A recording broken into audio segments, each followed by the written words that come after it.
उसके अलावा इसका जो PDF है वो आपको नीचे डिस्क्रिप्शन बॉक्स से जाके लिंक पे टच करके डाउनलोड कर लेना है। यदि कोई दिक्कत आती है तो आप इसका स्क्रीनशॉट भी ले सकते हैं।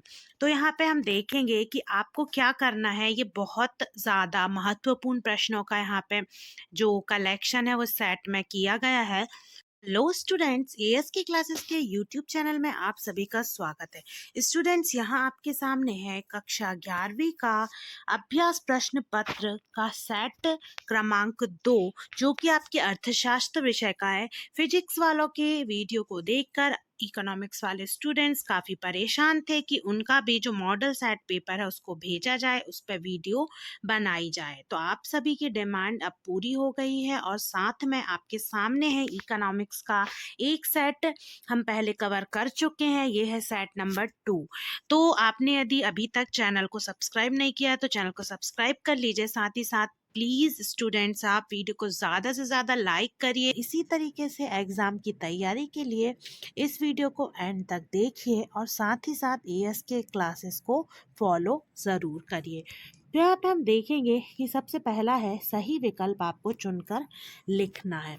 तो पहले आपको पूछा गया है वह सर्वेक्षण जिसके अंतर्गत जनसंख्या के सभी तत्व शामिल होते हैं। तो इसका जो उत्तर है वो हो जाएगा जनगणना। जनगणना ही होती है जिसमें कि जनसंख्या के सभी तत्व शामिल होते हैं।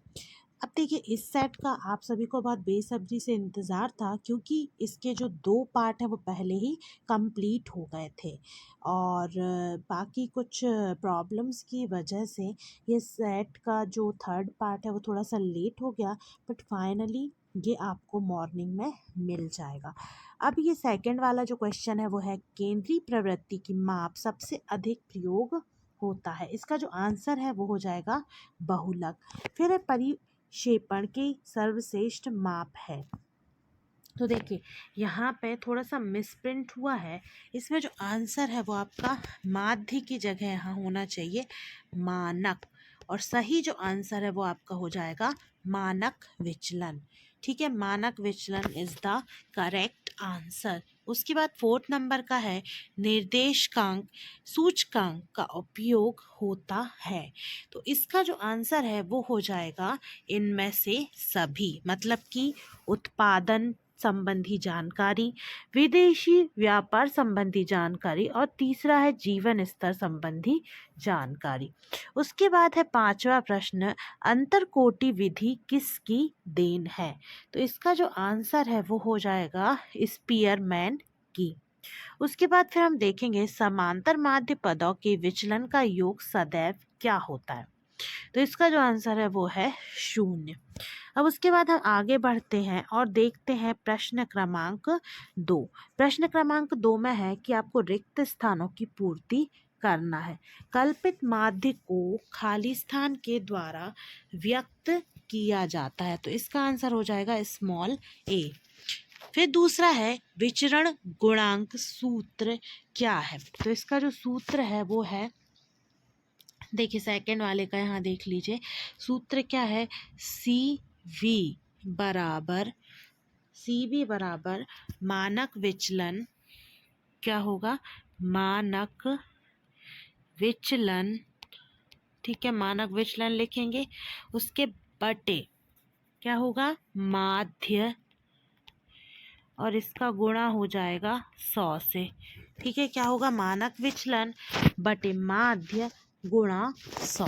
ठीक है, तो ये हो जाएगा आपका विचरण गुणांक सूत्र। फिर 3rd है 2 या 2 से अधिक श्रेणियों में विचरण की तुलना करने के लिए खाली स्थान का प्रयोग किया जाता है। तो 3rd वाले का आंसर हो जाएगा विचलन गुणांक। क्या हो जाएगा विचलन गुणांक। ठीक है, ये हो जाएगा इसका आंसर विचलन गुणांक 3rd वाले का। फिर है 4th वाला सरल रेखा का ढाल सदैव क्या होता है। तो इसका जो आंसर है वो हो जाएगा स्थिर। इसका आंसर हो जाएगा स्थिर। उसके बाद है 5वां आधार वर्ष को खाली स्थान वर्ष भी कहते हैं। तो इसका आंसर हो जाएगा 5वें का संदर्भ वर्ष भी कहते हैं। उसके बाद है छठवा, गणनाकार द्वारा एकत्रित आंकड़े खाली स्थान कहलाते हैं। तो जो छठवा है उसका आंसर हो जाएगा प्राथमिक। ठीक है, क्या कहलाते हैं? प्राथमिक कहलाते हैं। तो ये सारे आपके जो खाली स्थान है उनके आंसर हो गए। उसके बाद फिर हम आगे बढ़ते हैं और देखते हैं सत्य असत्य। सत्य असत्य का जो पहला प्रश्न है वो है वर्गीकरण सारणियन का प्रथम चरण है। तो ये जो है वो एकदम सत्य हो जाएगा। फिर दूसरा हम यहाँ पे देख लेते हैं, जैसे कि पहला क्या हो गया? सत्य। दूसरा है NSSO की स्थापना सन 1905 में हुई थी। तो ये जो है वो हो जाएगा आपका असत्य। फिर तीसरा है बहुलक को M0 द्वारा दर्शाया जाता है। तो ये तीसरा भी कैसा हो जाएगा? असत्य। चौथा है प्रमाप विचलन ऋणात्मक होता है। तो चौथा भी कैसा है? असत्य हो जाएगा। पांचवा है यहाँ पे आपका सहसंबंध गुणांक सदैव धनात्मक होता है। तो ये सही है। मूल निर्देशांक में वृद्धि से मुद्रा को की कम शक्ति बढ़ती है।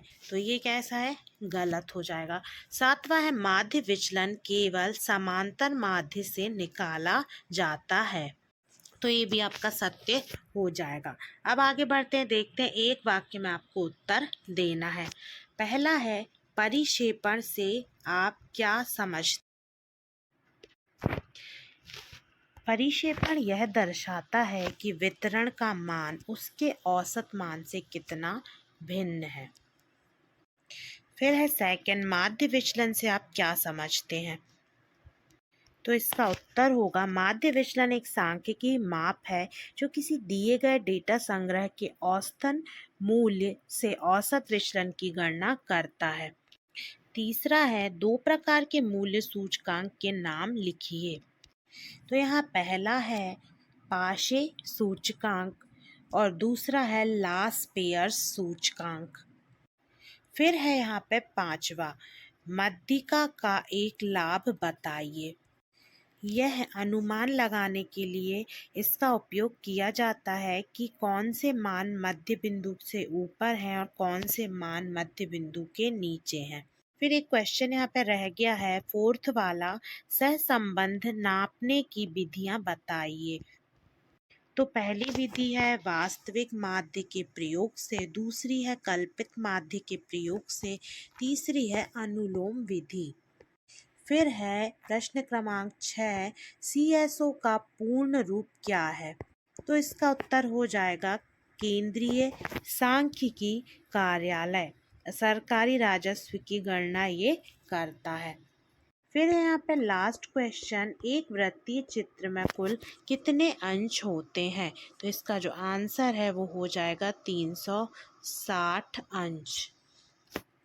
उसके बाद है यहाँ पे नेक्स्ट क्वेश्चन, सही जोड़ी आपको मिलाना है। पहला है प्रधानमंत्री। तो प्रधानमंत्री का हो जाएगा यहाँ पे योजना आयोग के अध्यक्ष। फिर है सकल घरेलू उत्पाद। तो किसी अर्थव्यवस्था में एक वर्ष में उत्पादित की गई सभी अंतिम वस्तुओं और सेवाओं का मौद्रिक मूल्य क्या कहलाता है? सकल घरेलू उत्पाद। ठीक है। उसके बाद फिर यहाँ पे कोटा। तो कोटा क्या है? आयात की जा सकने वाली मात्रा। भूमि सुधार, तो कृषि क्षेत्र की उत्पादकता वृद्धि के लिए किए गए सुधार भूमि सुधार कहलाते हैं।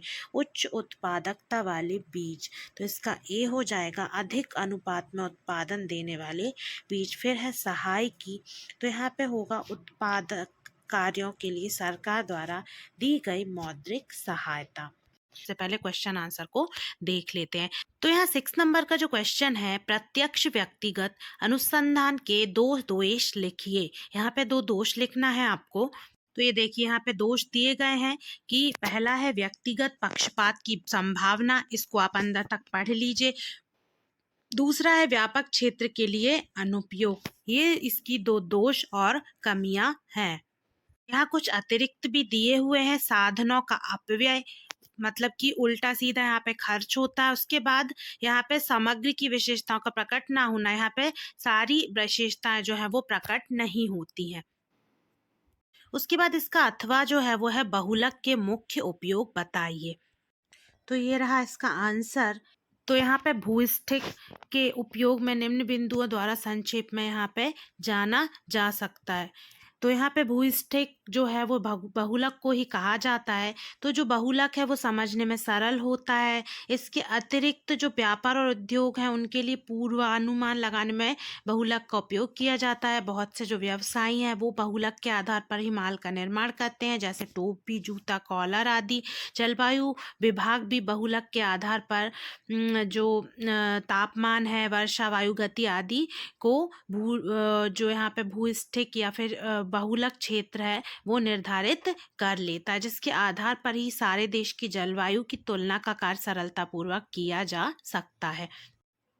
फिर है क्वेश्चन नंबर 7, चर के 2 उदाहरण यहाँ पे आपको देना है। तो ये रहा इसका आंसर।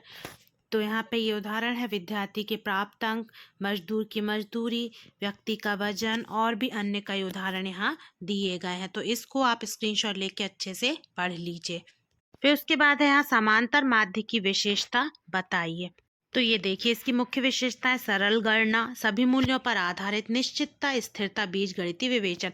इसके अंदर व्याख्या भी की गई है। आप इनको स्क्रीनशॉट लेके या PDF डाउनलोड करके पूरे तरीके से अच्छे से तैयार कर लीजिए।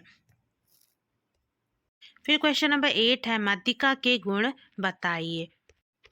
तो यहाँ पे देखिए, एक तो गणना करना सरल होता है, गुणात्मक तथ्यों के विश्लेषण में भी ये सहायक होती है, अपूर्ण समंकों की स्थिति में भी ये उपयोगी होती है, विश्वसनीय माध्य इसके द्वारा हम निकाल सकते हैं, बिंदु रेखी प्रदर्शन इसका किया जा सकता है, साथ में निश्चित मूल्य होता है और सीमांत असाधारण पद प्रभावहीन होता है। तो ये थे इसके कुछ गुण। फिर है सूचकांक की सीमाएं क्या हैं। तो ये रहा इसका उत्तर। सूचकांक जो है वो मुद्रा के मूल्य परिवर्तनों का बिल्कुल सही माप प्रस्तुत नहीं करते। सीमाओं का अर्थ होता है कमियां या लिमिटेशन।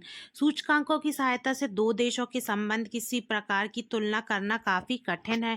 सूचकांक केवल वर्ग विशेष के लिए मूल्य परिवर्तनों को ही माप सकते हैं।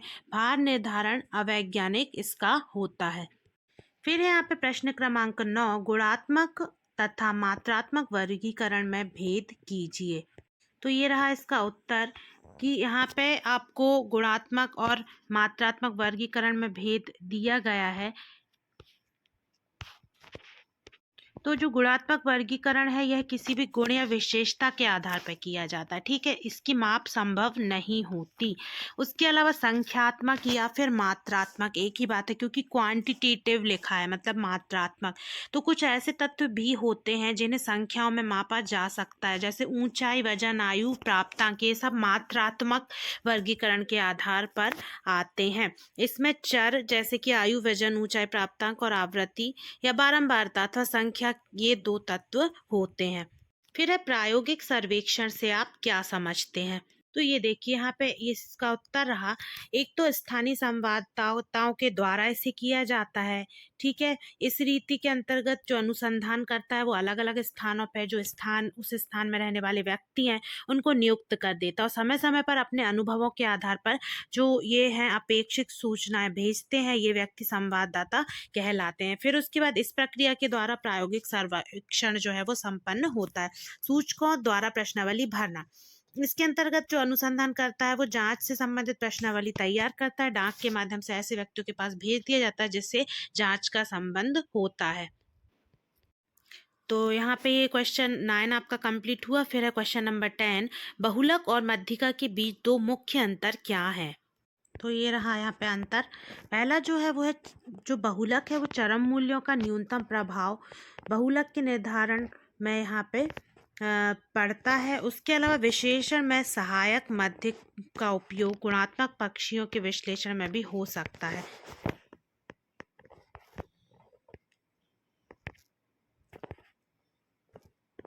तो यहाँ पे जो 2 अंतर है वो हैं, बहुलक किसी श्रृंखला में सबसे ज़्यादा बार आने वाली संख्या होती है, जबकि मध्यिका संख्याओं को क्रम में व्यवस्थित करने पर बीच वाली संख्या होती है, ठीक है। बहुलक वो कहलाता है जो बार बार किसी भी एक श्रृंखला में आया, जबकि जो मध्यिका है वो यदि यहाँ पे 5 संख्या है तो बीच वाली संख्या मध्यिका कहलाएगी। बहुलक का निर्धारण इस बात पर निर्भर करता है कि कौन सी संख्या सबसे ज़्यादा बार आती है, जबकि मध्यिका की गणना n+1/2 के फॉर्मूले से की जाती है। बहुलक के लिए डेटा मान की आवृत्ति की ज़रूरत होती है, जबकि माध्य के लिए ऐसा नहीं होता। तो ये मैंने 3 अंतर आपको यहाँ बता दिए हैं। और भी कुछ अंतर हैं जो आप स्क्रीनशॉट लेके पढ़ सकते हैं। उसके बाद है इसका अथवा मध्यिका के कोई 2 गुण बताइए। तो ये देखिए, इसमें अंदर आपको वर्णन भी करना है, तो स्क्रीनशॉट लेके आप PDF डाउनलोड करके आप इसको अच्छे से पढ़ लीजिए। मैं मेन पॉइंट आपको बता दे रही हूँ।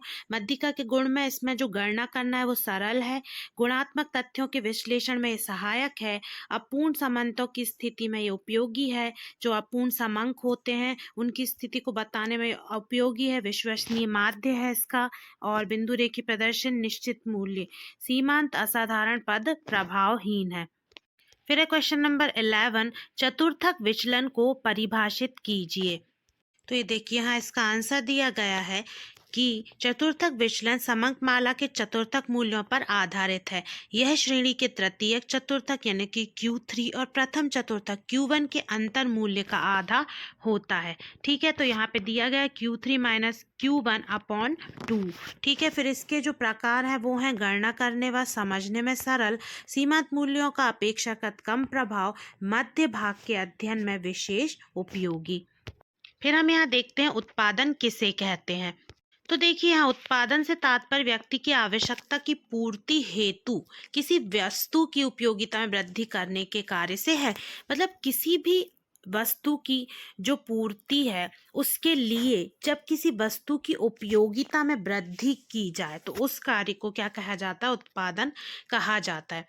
फिर उसके बाद उपयोगिता में वृद्धि विभिन्न विधियों के द्वारा की जा सकती है, जैसे कि वस्तु का रूप बदला जा सकता है, स्थान को वहाँ बदला जा सकता है, उपभोग का समय बदला जा सकता है। साथ ही साथ आज के युग में ज्ञान और विज्ञान में वृद्धि के बाद आवश्यकताओं में तीव्र गति से वृद्धि हुई है, तो वर्तमान में श्रम विभाजन विशिष्टीकरण प्राप्त कर उत्पादन किया जाता है। ठीक है, यहाँ पे नीचे कुछ उदाहरण भी लिखे हुए हैं। तो यहाँ पे आपका क्वेश्चन नंबर 11 कंप्लीट होता है। उपभोग का अर्थ बताइए।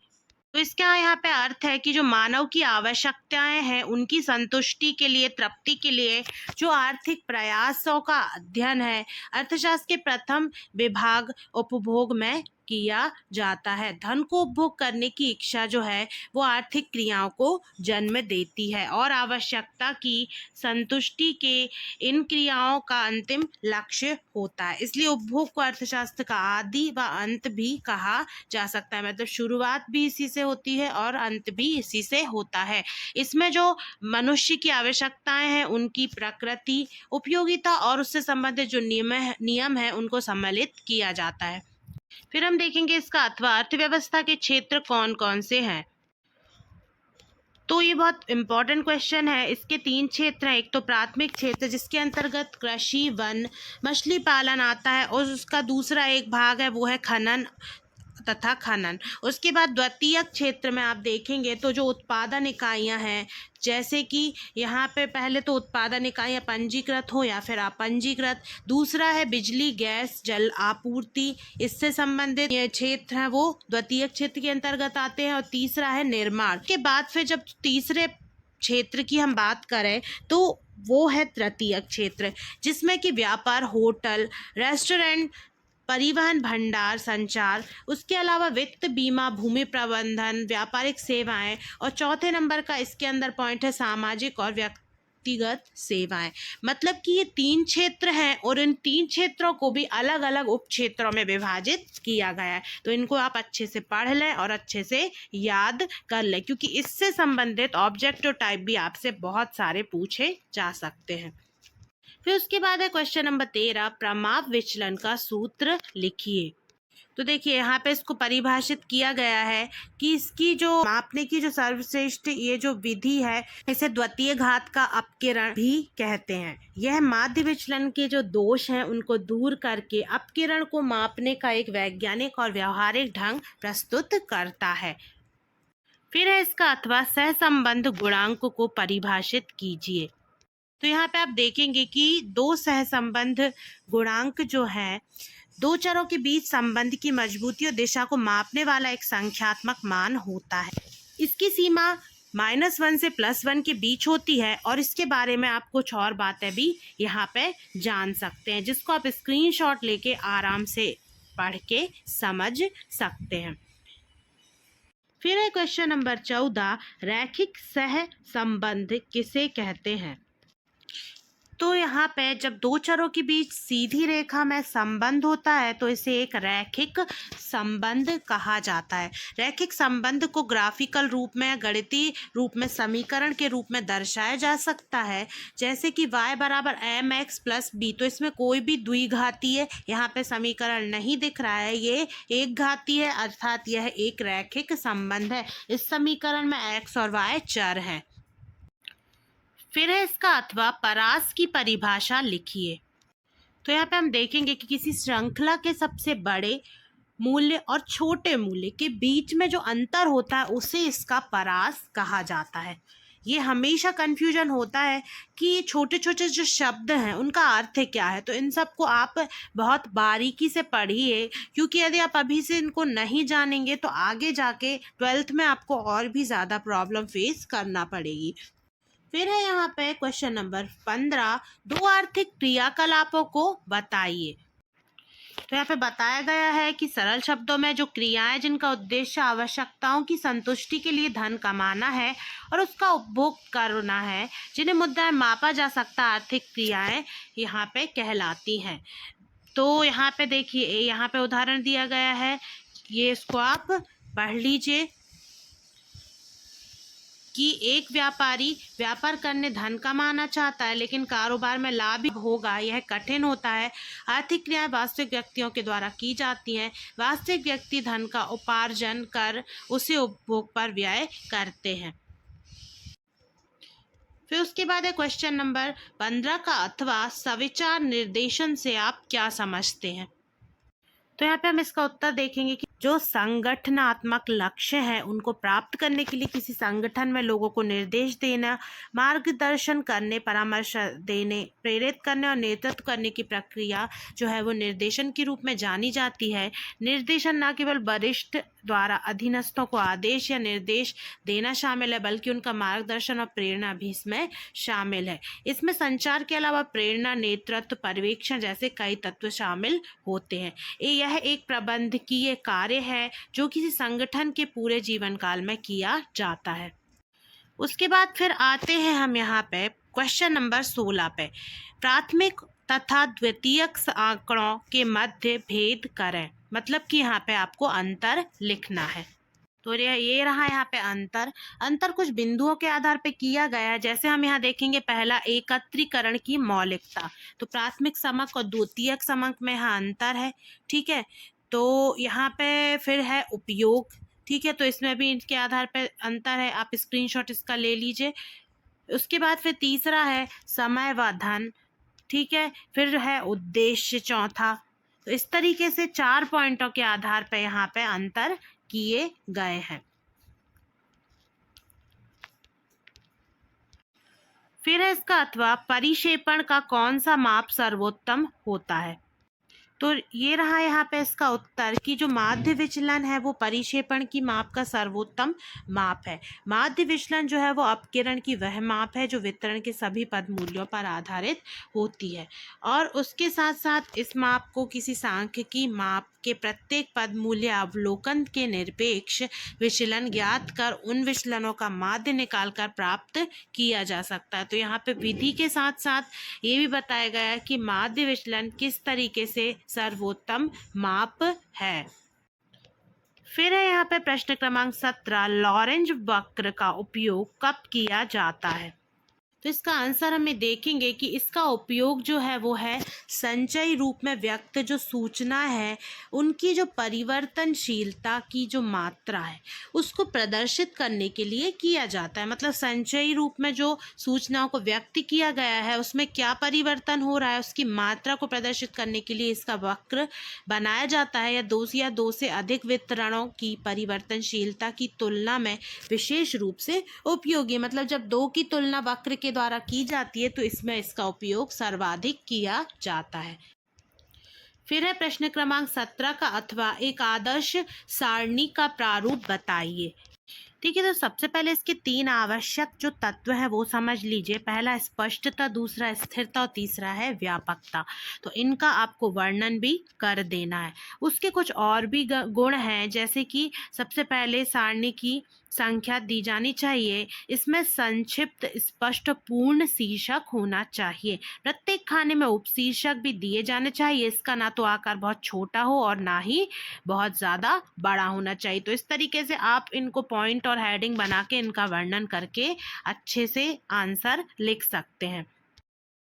उसके बाद है प्रश्न क्रमांक 18, समावेशी तथा अपवर्षी श्रेणी के मध्य अंतर बताना है। तो यहाँ हम देखेंगे कि समावेशी श्रेणी में वर्ग अंतराल में ऊपरी सीमा और निचली सीमा दोनों शामिल होती हैं।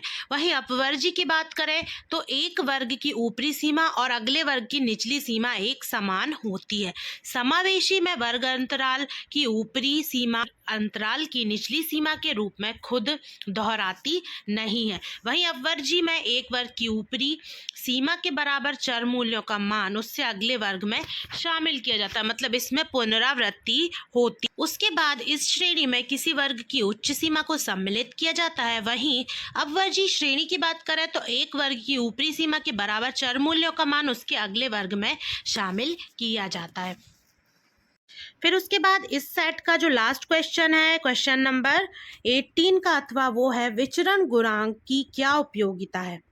तो हम यहाँ देखेंगे जो भिन्नता गुणांक या विचरण गुणांक है CV, इसका इस्तेमाल से किया जाता है जैसे कि डेटा सेटों की तुलना करना, फिर है निवेश में जोखिम का आकलन करना, उद्योग और विनिर्माण में स्थिरता का आकलन करना। उसके बाद है इकाई रहित होना। तो ये मुख्य बिंदु थे, इनका आपको वर्णन भी अच्छे से कर देना है। तो यहाँ पे जो आपका सेट था मॉडल पेपर का वो कंप्लीट हो गया है। अब मिलते हैं नेक्स्ट वीडियो में। वीडियो को ज़्यादा से ज़्यादा लाइक और शेयर, चैनल को सब्सक्राइब कीजिए। Thanks for watching this video.